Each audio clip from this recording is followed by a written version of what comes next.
Welcome, friends, colleagues, students, citizens of the world. This is your boy, Leroy Horton, back to you with another episode of the Teach Me Implants podcast. Y hoy estoy tan entusiasmado porque, porque después de muchos esfuerzos y muchos meses esperando, finalmente tengo aquí a mi amiga especial del otro lado del mundo, otro lado del océano, una doctora muy prolífica, bien conocida por sus habilidades clínicas y sus increíbles conferencias. Damas y caballeros y todos mis oyentes, es un gran placer, un honor a presentarles mi amiga, la doctora Beatriz Chavez Ruiz. My dear, how are you doing? Fine, thanks for your presentations. Yes. Hello, Peru. Yes, I am Beatriz. Thank you, Leroy. I am in Spanish, and your Spanish is very good. I work in Spain. For anybody that's knows this Spain is the best Basque country of the world. Best. USA, yes. The best country in the world, huh? Yes. And my friend Leroy is a Mediterranean, also that's Greek. I am very enthusiastic. I'm very we have work for stay here. Absolutely. So me and you became friends a while ago on LinkedIn. And I was very interested in watching your journey, in seeing what you were posting, in the teaching that you were doing. And I was very impressed, very impressed by you. And so we connected, we started talking, and we developed a friendship. And hopefully this coming year when I come to Spain, we can Yes, link up. I hope you.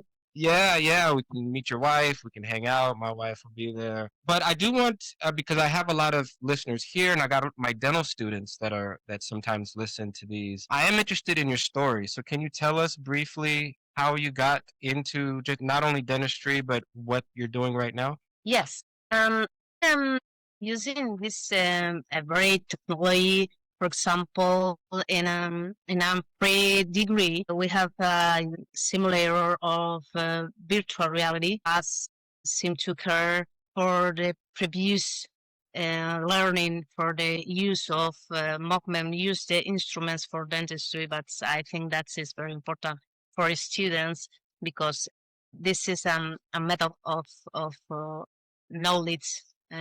Okay, and this is more important for the evolution of their career. I think that is very important. The use of technology or maths or diagnosis device softwares for view the clinical cases. I think that is important. All of devices of technology. Right. And so how long have you been practicing as a dentist? How many years? How many years? As general dentist, about around 20. That's as periodontist, I think so. That's 10 years. So 10 years. you've been practicing almost 30 years? Yes, I am considered very younger. I know we're not supposed to ask, but how old are you? Because you look way too young to have been practicing 30 years. What do you think? In Spain, and the degree of dentistry is not the same as you say.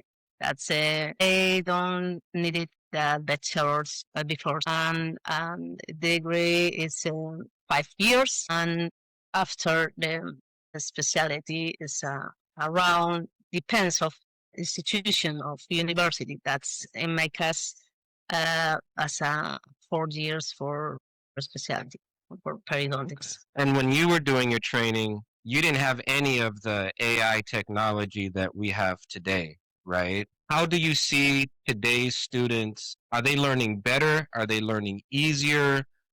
Like, are they becoming better dentists than we were when we graduated? No. I haven't these devices. Only paper and books. Pens, only pencil and paper, and the professor and professor speaks. Very rude. It's not the same. But nowadays it's very technologies and environment. No, I think that is black and white for this future, the past and the future, because nowadays we have many options of learning. I think that is too much technology devices, perhaps. Okay. And so now it's 2025, almost a new year, 2026, and we have a lot of technology at our disposal. But you're in a very unique position right now professionally, right? Está iniciando una programa nueva de odontología, right? You're starting a brand new dental school. Cuéntame de tu experiencia. What is it like starting a new dental school from nothing? I think that's it's very different because I have two types of students because of bachelor's or pre-degree, no? We have students that haven't worked, for example, for hygienists or dental prosthesians. It's very different. The mental criteria, yes, is very different because it's more easy or it's easier that, for example, the people have many contacts with the environment of dentistry. That is more interesting for learning. That's for the other side, the students that's beginning of nothing, is more relaxed in their mind. It's not easy. I think that's the parents should make the environment, no, your career, your way. I think that is very important for this. With the different types of students that you have, do you see a difference in maturity level? Yes. Yeah? Overall in science subjects, for example, anatomy or biological or biology themes for cellular, or I think that's just many types of different. It's the type of question. No. Right. And that's because we started a new school too. And that's one of the things we're seeing is we have students with different experiences. Some students are young, some students are older, some are more mature, some are less mature. In Spain, it's very different because the type of student normally is young. I don't have students more than 30 years old. Wow. No, it's not the same because in Europe overall, the students have a way of learning, and in your pre-adolescent have to learn only learning, not other modes. That for example, from teenager to adult, you must to have a university career, or don't have in our mind the relax or period of no work or period of no learning. Right. It's not the same opinion. I don't have students, older students or more than 30 years old. Really? So what made you go from practicing as a periodontist to now wanting to be a full professor? Yes, I think that, for example, for periodontics or other specialty, this is for complete your career, complete your own dentist. For example, or orthodontist or oral surgeon. I am oral surgeon because I studied that two specialties in one, because Spain is different. Masters is, for example, oral surgeon and periodontics or implantology. That nowadays is not a specialty, but for example, it's very easy to study this periodontics and implantologists or periodontics and oral surgeon, and in my case is oral surgeon and periodontist. That is marginal. And in my case, periodontist, I think that's the artist, the dentistry. Yes. I think that's in my poor opinion. I think that's play with the gums, play with the stitching. It's more quietly, more artist with the a lot more finesse. Yeah, that's how we say that. Periodontists have a lot more finesse in what we do. Yes, I think so. Yeah. And that's an amazing story. So you're right. A part of completing the cycle of your career is eventually teaching all your expertise that you know to the next generation, right? And I do want to share my screen with you because we are going to talk about artificial intelligence. in teaching, in practice. And for anyone watching, I want people to be able to see some of the examples of what you can actually do with this.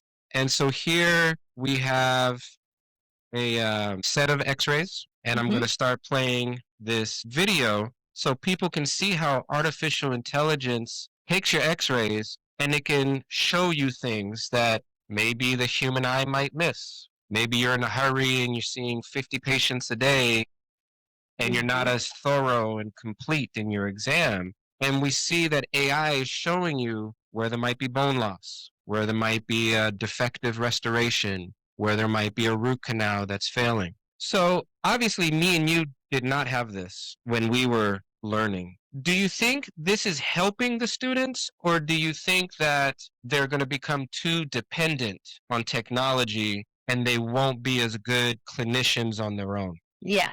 I think that IA increases your diagnostic confidence in borderline cases, for example, not because it replaces my judgment or because it acts like a constant second opinion. In early lesions, for example, or gray area cases, I think that AA brings objectivity because sometimes it even challenges your initial thought, and that makes you a better clinician.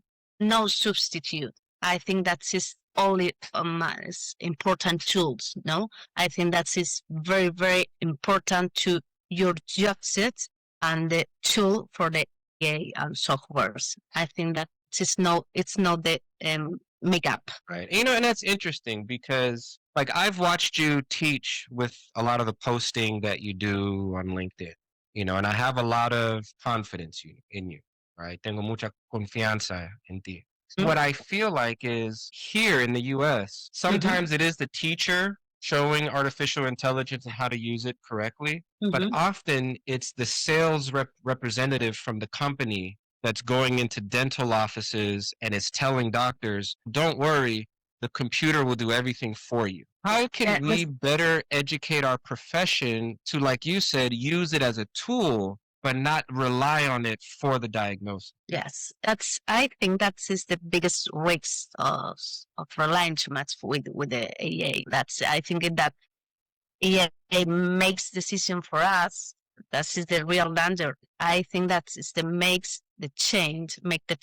This is my tool for demonstrating. I think that is the change the clinical judgment for allows or for showing. It's for the change of conversation or simulation change the conversation because the patients stop guessing and start visualizing outcomes. It also makes the treatment feel truly personalized. And honestly, for the brands of softwares that EA softwares, for example, or Stroman, sorry for the brands, it's true because I think it's necessary for learning for our colleagues, for the probably management, even they make decision for us, but it's not the real life because only for tool or for any device for help us, only help us. No, EA, it's the doctor, no? I think. Right. Because, a lot of people are scared that robots are taking over, right? And I'm going to show you my screen again because one of the things that I'm concerned about is if we look at this here. Yes, this is navigation surgery, no? Yeah. Navigation. Yes, I used the last week in a conference with my colleagues. Juarez, I using this device. I think that it's very difficult to management, no, because the Diana device and you have to try the correct position and the TV. That's also or yet is necessary to avoid, to improve these devices. I think that's are very very very bigger for management in a routine, in a daily routine. for a clinician. No, I think that's it's very armless devices because the TV, your arm, their hardness. I think that is very bigger for a clinician. No. Yeah, it's big. It takes up space. It's uncomfortable, right? It's And it's very expensive. very It's an expensive. invested. It's a very big for a clinician. Perhaps no one a company, but for one dentist is very bigger invest for this. Absolutely. And so when you teach your students, do you feel that there's a natural progression that they have to follow? Like first start simple, then you can integrate technology, then you can integrate artificial intelligence. Because I'm scared that students, if they jump too fast to artificial intelligence, they won't know when the robot is wrong, right? Because the robot can be wrong sometimes, right? So in your school, how soon are you going to introduce artificial intelligence and advanced technology? Yeah, advanced technology, for example, in the first course, only for how management the turbine or the hand pies for the movements when you have a patient when a chair said this is for the movement overall for management instruments or for device of dentistry tools. Artificial intelligence, I think that's it's not recommended use during the career because the diagnosis is the more important thought in your clinician, on your judgment. Because if you don't have a good judgment, any devices, it's not a magician, it's not a genius. You are the genius, and you have AA for help you. All it is. And so I'm going to give you an example of a situation that I encounter often with especially general dentists, right? I'll be in another dentist's office and they're showing me a patient that they want me to look at and they show me what artificial intelligence told them, right? And so let me share this screen again. And so now you'll probably appreciate this. We have a lot of studies that tell us exactly how deep a sulcus is, where the bone is from the cemento enamel junction or the CEJ. So we know that the bone in a normal healthy patient is not up here, right? We have a layer of a connective tissue. But I'll have a lot of doctors coming to me and say, oh my gosh, this patient has so much periodontal disease. Look, there's 3 millimeters of bone loss, 2.5 millimeters of bone loss. And I'm looking at him like, wait a minute, where are you measuring bone loss from, right? Are you proven before? Yeah, because it really seems like a computer is looking at landmarks. So it's looking at the CEJ and it's looking at the bone. And it's just measuring it for you.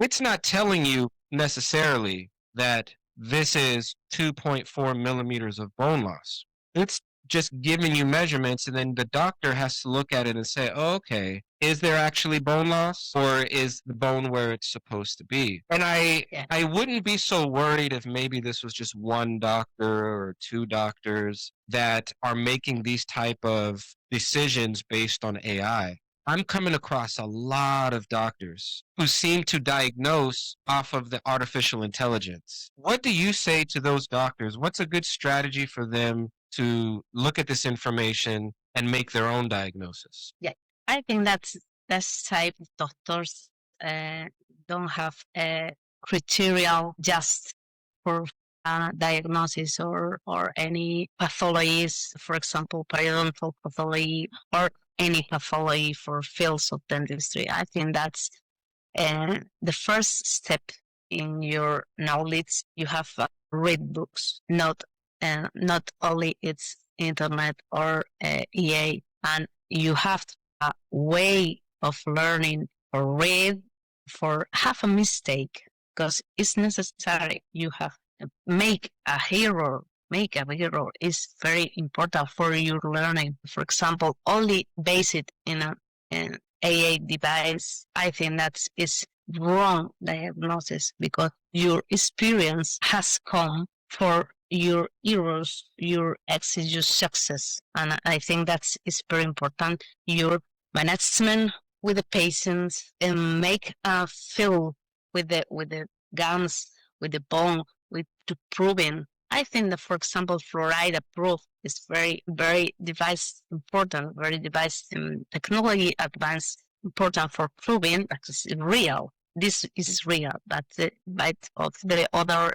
image that you told me that is no, it's not real. It's only a scale of gray, blacks and whites, gray. Right. And for anyone listening that doesn't know what a Florida probe is, it's a computerized probe, right, that has a standardized amount of probing force, but you're still using it in your hand, right? So that's a Yes. good way to You feel the bone, you feel the proof, you feel the hole, you feel the deep right. of the balls. That is very important for your management, for your knowledge. It's very important for the bleeding, for the feeling the plaque of the gingival. Yeah, it's very important. You know, and something I tell a lot of the doctors that I teach is that I don't get paid to do periodontics. I get paid to think like a periodontist when I do things. And I think that's the extra layer of training. And, you know, maybe you can give me your opinion on this. The extended training in Spain for the oral surgery and periodontics. How did it form or translate your thinking and your planning, being able to take all this information, take your time, and make a very sound, comprehensive plan? Am I wrong, or is that one of the really big benefits to specialty training is that it teaches you how to think, also teaching you how to do some stuff, but it teaches you how to think at a higher level? What's your opinion on that? Yeah, I think that's, for example, later I told you that the imagine planning, it's very easy with a AA device. For example, is digital planning or completely. We move from explaining to showing. When the patients see their own case in a 3D, everything clicks because they understand the problem, the solution, and the value of the treatment. That's it has become our strongest communication tools. I think that is very important for communication and for the patient see their problem. I think. And for the doctors that are wanting to implement artificial intelligence into their routine, how often should, say, a general dentist take continued learning, listen to lectures, so that they can make sure that their foundation of knowledge is strong so that they can properly use the AI and not let the AI take them into a wrong direction? Yeah, I think that's general dentists have a very pretty way for learning because it's not only for specialty. That's I think that's is for all for diagnosis, for communication with patient, for your trying trying in your own clinician practice. I think that's for your own criteria. That is for more knowledge, more technologies, more efficiency, more development for your own profession. I think that is very important for this. Not only for technology tools.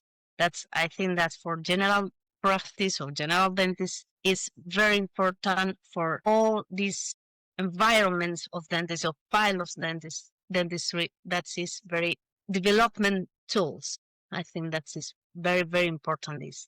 Okay. And then I think one last share I want to make because you're talking about education and development, which I think is very important. And obviously, we've discussed how artificial intelligence can help you diagnose, it can map out anatomy, it can help you plan your cases much easier than it was before. Because in the past, we would have to do a diagnostic wax up with wax stones. For example, for injure the nerve, this is our friend, no? Because this without this device is more dangerous the practical clinic. Absolutely. But we have technology now not only to help us once we are doctors, we have technology that can help us when we're students. And so I know you have some experience with Simticare, and I know there's another company out of Japan, I can't remember the name, but they make a similar training, virtual reality training. Or in Italian, that is, I don't remember, Saratoga. Saratoga device is an Italian device of virtual reality. Yeah, it's in a European. That is less development. This Simtucare. Yeah, Simtucare is the best. And so, how are you using this with students, or are you planning to use this with students? I can give you an example for me. When I first was learning surgery, the teacher would draw things with a pen and pencil, or with on a piece of paper, and then I would have to take that and translate it to a human being. Yeah. But now we can have a three-dimensional, 3D representation where they can actually practice. How are you using this with your students? And do your students like using this? Yes. It's a fun experience. Yes, this device is amazing because it's very crazy. How do you feel the vibrating of, for example, the water in the mirror? It's amazing because in the air, your movement is in the air, and you feel this vibrating, this osteotomy for the burn in the bone. It's impressive. It's impressive. Yes, it's amazing. That's for my students is also too, because the students, perhaps new students, know, because never feel other than for the natural patient. Because in my case, when I was studying, I have a patient for the first course, and I make errors and make mistakes with the angel for the anesthesia wrong, and this is for learning from the mistake. And now it's not this. That's it. My students don't knows this type of anesthesia, or this how movements of dentistry tools. It's amazing for you overall, for the feeling of this device can improve now. It's very realistic. Yes. And virtual reality, it went from video games, and I know medical doctors used it for training in surgery years before dentists started using it. And now we're using it, and I think it's amazing. So for the dental surgeries is, for example, the glazes for the virtual reality. You have used these glazes for Apple? Yeah, it's very, very weight for this, but it's amazing because you have the patient in the chair, and you have the scanner, and you have your software of A, and you have the patient this, and you have all in your eyes. I think that's the companies must to change the weight of this glass because it's very uncomfortable. Pretty soon, even now with artificial intelligence glasses that they have, everything is becoming smaller, more comfortable. So all that is probably coming pretty soon. Now, tell me, so you've been teaching for a while now. What are some of your favorite subjects to teach? Do you love teaching surgery? Do you love teaching diagnostics, or what's your favorite subject? My favorite in the first course is difficult to choose, no? Because they have any set of anatomy, biology, biochemistry, or in my case, digitalization, the first of dentistry. That's my favorite subject is periodontics, or mucogingival surgery, or oral surgery. That's it for the master's students. That's I am a master professor too. That's my favorite subjects. Periodontics, normally prosthesis over implants. Yes. Okay. And how big are your master's classes? How many students? 8 for maximum. Yes, no more. Small, very intimate. Yeah, it's very, very, very concentrated class. Oh. Don't lose nothing. It's very important. A reduced number of student. So when are you coming to the United States to teach? We want you here to teach us the course and teach us some of your periodontics knowledge. Do you have any job for me? Do I have a job? Well, I'm not the boss yet.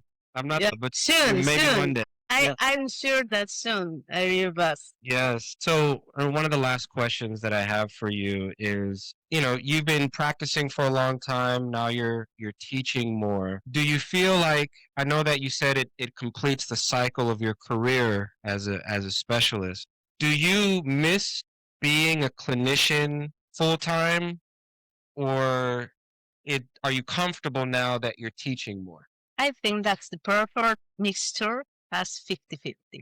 Okay. Because, yes, I think that if you love dentistry, you love the practice clinician and you love teaching. But I think that's the perfect mixture is 50-50. Okay. Or 60-40. That never lose any parts, please. Okay. Because the professor forgetting the clinician and the clinician forgetting teaching. Okay. Pues en la clínica, right? Sí. Good. Because that's how I am. I love teaching, but I love being in surgery. And I don't want to give that up, right? It's very important. Well, I'm so happy we had this opportunity to talk. I wanted to do an episode with you because we've been friends for a while and I've been watching you do amazing things on the other side of the world. And I'm hoping that we can, connect one day in person and not just online. But I want to be able to do a episode that's an introduction, because I want maybe in a year to do another episode, and I can give you some of the experiences that I've had in my teaching with the new school, and you can give me some of the updates in your school. Podemos hacerlo en español. Sí. Yeah, sí. Perfect. No, espero verte en junio when you come here. I have in my mind going to travel Seattle in September. September ends. Oh. Yes, I think so. I'll be here. Yes. I'll be your tour guide. To go to university, your environment, your classes. Yes, yeah. I think I am looking for flights. Yes, it's my future soon.